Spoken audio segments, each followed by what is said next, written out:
এটাই আমরা জানাজা শেষ হয়েছিল,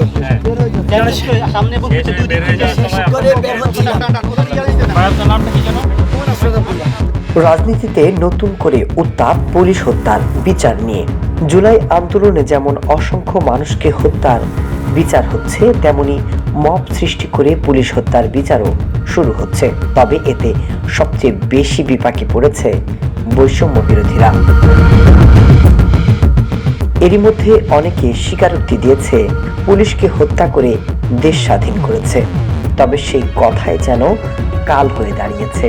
এবার পুলিশ হত্যার সাথে জড়িত অনেকের সাথে নাম এসেছে হাসনাত, সার্জিস, নাহিদ কিংবা আসিফদের। মূলত গণভোট আর সংবিধান নিয়ে যখন বিএনপির উপর চাপ সৃষ্টি করছে জামাত এনসিপি, তখন বিএনপিও হুঁশিয়ারি দিয়েছে জুলাই আন্দোলনে পুলিশ হত্যার বিচার নিয়ে।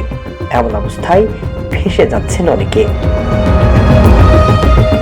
জুলাই আন্দোলনের সময় ঢাকার যাত্রাবাড়িতে 12 পুলিশ সদস্যকে হত্যার অভিযোগ এনে জাতীয় নাগরিক পার্টি এনসিপির মুখপাত্র আসিফ মাহমুদ সহ 42 জনকে আসামি করে এরই মধ্যে মামলা ও আবেদন করা হয়েছে।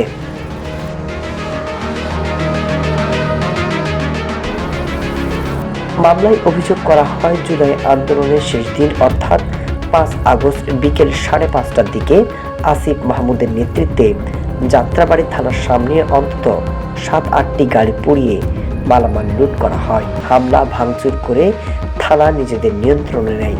এক পর্যায়ে পুলিশ সদস্যদের মারধর করে এবং সরকারি গুরুত্বপূর্ণ নথিতে আগুন লাগিয়ে দেওয়া হয়।